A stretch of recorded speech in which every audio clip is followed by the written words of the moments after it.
ये एक चाल भी है क्या, ये साजिश भी है क्या कि अगर भारत के जो पड़ोसी मुल्क है उसके साथ इस तरीके से हम देखेंगे एंगेजमेंट यहाँ पर रहेगी तो बाकी के देश, अमेरिका की मैं कर लूं बात, चीन की कर लूं, पाकिस्तान की कर लूं, तो क्या उनको फायदा होगा या जानबूझकर ऐसा किया जा रहा है कि कोई कदम उठाए भारत? बिस्मिल्लाहिर्रहमानिर्रहीम। जय हिंद, वंदे मातरम, भारत माता की जय। प्रीति जी, बांग्लादेश नमक हराम है, गद्दार है। जिसने उनको बनाया आज उन्हीं के पीठ में उन्होंने छुरा भोंका है। लेकिन हमें सोचना पड़ेगा कि इस कांग्रेस की गलत नीति के कारण आज हमारे बांग्लादेश में रह रहे हिंदुओं पर अत्याचार, पाकिस्तान में रह रहे हमारे हिंदुओं पर अत्याचार वो क्यों हुए? पहले देश का बंटवारा किया तो दुनिया में सबसे बड़ा नरसंहार हिंदू मुस्लिम का हुआ। जब स्वर्गीय इंदिरा गांधी जी ने बांग्लादेश का जो पेड़ लगाया था, आज हमें डसने के लिए तैयार है। क्यों नहीं मिलाया अपने के अंदर? क्यों वो एक दुश्मन हमारे पास था, दूसरे दुश्मन क्यों खड़ा कर दिया? ये कांग्रेस की गलत नीति की वजह से हिंदुस्तान के जो रह रहे हिंदू बांग्लादेश में और पाकिस्तान में वो मारे जा रहे हैं, उनका धर्म प्रताड़ित किया जा रहा है। ये गलत कहीं ना कहीं कांग्रेस की गलत नीति कारण हुआ है। क्यों नहीं अपने विलय किया? कश्मीर क्यों छोड़ दिया? ये कांग्रेस का वो घिनौना सच है जो देश को जानना चाहिए। क्यों नहीं अपने मिलाया? और कांग्रेस आज कहती है कि हम चलेंगे। आप कहाँ चले थे? कहाँ चले थे जब बॉम्बे में बम ब्लास्ट हुआ था? कहाँ चले थे? कहीं जाकर मारा पाकिस्तान को? हिंदुस्तान की सेना ने जब ऑपरेशन सिंदूर किया, सर्जिकल स्ट्राइक किया, तो आप तो उनसे गिनती मांग रहे थे कितने कारतूस टूट रहे, कितने हमारे फौजी उतरे, कितने हमारे रफेल गिरे।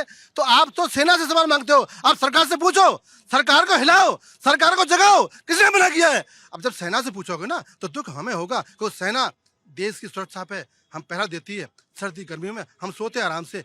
तो कहीं ना कहीं ये गलत नीति कांग्रेस की है जो हमारे सामने हिंदू मारे जा रहे हैं। और आज हम असहाय क्यों है कि हमारे पड़ोसी मुल्क हमारे दुश्मन हैं, गद्दार हैं, नमक हराम है। उन्होंने हमारे नमक खाकर हमारे हिंदुओं को मारा है। कहीं ना कहीं ये गलती कांग्रेस की है। सर ये बात तो सच है कि हम कहते हैं कि हम विश्व की चौथी बड़ी अर्थव्यवस्था है, तेजी के साथ आगे हम बढ़ रहे हैं। हम कहते हैं कि हमारी थर्ड नंबर में हमारी आर्मी सबसे बड़ी है। हम तमाम एग्जाम्पल पूरे वर्ल्ड के सामने रखते हैं। वो बांग्लादेश जिसको हमने बनाया, रूस उसे कह रहा है भाई सुधर जाओ, ये वो भारत है जिसके वजह तुम बने। तो इतनी हिम्मत कैसे हो गई इस बांग्लादेश की? इतना कट्टरपंथी वहां पर कैसे हावी हो गया? नहीं, वो तो कहीं ना कहीं हमारी कमजोरी है कि हमने उनको इस लेवल तक आने दिया। क्योंकि जिस अभी आपने बोला कि ऑपरेशन सिंदूर, सब लोगों ने जिक्र करा ऑपरेशन सिंदूर का, तो मैं पूछ रहा हूँ कि अभी भी ऑन पेपर ऑपरेशन सिंदूर जारी है। ये जरूरी थोड़ी है कि ऑपरेशन सिंदूर सिर्फ पाकिस्तान के खिलाफ ही है। क्यों नहीं ऑपरेशन सिंदूर जो है वो एक्सटेंड करके जो है आप बांग्लादेश के ऊपर भी ले आते हैं। और हमारे जो ऑपरेशन सिंदूर के दौरान जो हमारे एक बड़े फौजी अफसर ने बोला था कि भय बिन हुए न प्रीत, तो उन्होंने है, तो जब तक जो इन्होंने हमारे साथी ने बोला कि भाई आपका डर नहीं रहेगा, आप किसी छोटे से एरिया में भी रहते हैं, कहीं भी रहते हैं, एक आदमी डरता है कि भाई इसको छेड़ेंगे तो ये हमें जो है तकलीफ देगा। तो कहीं ना कहीं वो आज हमारा डर जो है, जो अड़ोस पड़ोस में हमारे को नेपाल धमका दे रहा है, जो कि हमारा हिंदू साथी था, हमारे को बांग्लादेश जिसको हमने पैदा करा, आज वो हमें धमकी दे रहा है। तो और ऐसा पहली बार नहीं हुआ है कि आज एक हिंदू, हमने तो वो भी सीन देखा हुआ है टीवी के ऊपर जब बीएसएफ के जवानों को बांग्लादेशियों ने मारा है और लाठी के ऊपर जैसे जानवर को बांध के ले जाया था उस तरह से बांध के भारत को हैंड ओवर करा गया था। तो हमें ये खुद सोचना पड़ेगा कि आज हम कहने को चौथी सबसे बड़ी फौज है या न्यूक्लियर पावर है या हम चौथी बड़ी अर्थव्यवस्था है। हमें सिर्फ कहना ही नहीं है, हमें फील्ड पे दिखाना भी है। और सब लोग, चाहे वो पक्ष हो, चाहे विपक्ष हो, चाहे आम जनता हो, ऑपरेशन सिंदूर में भी पूरी जनता पूरी सरकार के साथ मजबूती के साथ खड़ी थी। और आज भी अगर सरकार, और जब भी कभी कोई मुसीबत का समय आया तो सब लोग बिना किसी धर्म, जाति और अपना प्रांत और अपने ही पॉलिटिकल एफिलिएशंस को छोड़ के सरकार के पीछे है। सरकार को इसमें सख्त कदम उठाना चाहिए ताकि ये भविष्य में इस तरह की कोई घटना नहीं हो। क्योंकि हम जो है टेक्निकली वो उनका देश का इंटरनल मामला है। हम जैसे भी एक चीज़ और आपने छेड़ी थी कि भाई आज विश्व हिंदू परिषद, हम विश्व हिंदू परिषद आज जो है अगर कोई एजिटेशन करता है, हम किसको मारेंगे? क्योंकि सब जो है, चाहे वो हिंदू हो, चाहे मुसलमान हो, चाहे क्रिश्चियन है, वो हमारे नागरिक हैं। तो हमारा इतना औरा होना चाहिए कि हम पाकिस्तान हो चाहे बांग्लादेश हो, उनको ये मजबूर करें कि वो जो है वो अल्पसंख्यक हो चाहे कोई भी आम नागरिक हो, उनकी सिविल लिबर्टीज और उनको जिस बस सर, आ रही हूँ सर। सर आपका स्वागत है।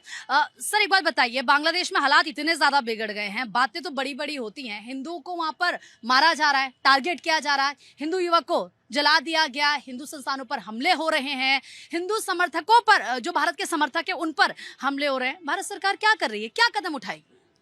नमस्कार, जय श्री राम। देखिए, भारत सरकार जो भी कदम उठा सकती है डिप्लोमेटिकली वो उठा रही है। भारत सरकार ने विश्व पटल पे जितने भी ऑर्गेनाइजेशन है वहाँ पे बांग्लादेश की जो वर्तमान सरकार है उसकी नाकामियों के बारे में बताया है। अपने बॉर्डर पे उन्होंने सिक्योरिटी बढ़ा दी है। जो नागरिक हमारे यहाँ पे हैं उनकी सुरक्षा की जा रही है। जो नागरिक वहाँ पे हैं, जो हमारी एम्बेसी वहाँ पे है, उसके माध्यम से जो सपोर्ट वहाँ पे दी जा सकती है वो दी जा रही है। क्योंकि ये यूएन में उठा रहे हैं इस मुद्दे को या उठाएंगे? ये हर जगह मुद्दा है, ना सिर्फ यूएन बल्कि जितनी भी बड़ी आप कह सकते हो विश्व में शक्तियां हैं, सबके सामने भारत इस मुद्दे को उठा रहा है। और आपने देखा उसका परिणाम है कि आज बड़ी बड़ी शक्तियां इस मुद्दे को उठा रही हैं कि बांग्लादेश में हिंदू सुरक्षित नहीं है, अल्पसंख्यक सुरक्षित नहीं है, उनके साथ अत्याचार हो रहा है। और भारत अपनी ओर से भी, क्योंकि कई चीज़ें ये बहुत ज़्यादा सेंसिटिव है, मैं टीवी पे बोल नहीं सकता, सरकार इसमें बहुत ज़्यादा गंभीर है। और गंभीरता से जितने भी स्टेप हम अपने पड़ोसी के खिलाफ या इस मैटर में अपने अल्पसंख्यकों को बचाने के लिए ले सकते हैं वो लिए जा रहे हैं, गंभीर स्टेप लिए जा रहे हैं। आपने देखा पीछे किस तरीके से जो बांग्लादेश का यहाँ पे उच्चायुक्त होता है उनको तलब किया गया, सख्ती से उनको बताया गया, सख्ती से जो हमारी जो नाराज़गी हमारी सरकार की वो व्यक्त की गई। और सरकार का जो ओपिनियन है कि भाई वहाँ पे अल्पसंख्यक सुरक्षित होने चाहिए। आदरणीय प्राइम मिनिस्टर मोदी जी ने भी बार बार कहा है कि बांग्लादेश में अल्पसंख्यकों के साथ न्याय नहीं हो रहा है, अत्याचार हो रहा है, वो उनको सुरक्षा देने की गारंटी वहाँ की जो वर्तमान सरकार है उसकी है। वहाँ इस समय एक्चुअली हो क्या रहा है कि कट्टरपंथियों ने कब्जा कर लिया है। बांग्लादेश अपने आप को धर्मनिरपेक्ष देश बोलता था, लेकिन अब वो धर्मनिरपेक्ष नहीं बचा हुआ है। वहाँ धर्मनिरपेक्ष सरकार को हटा दिया गया।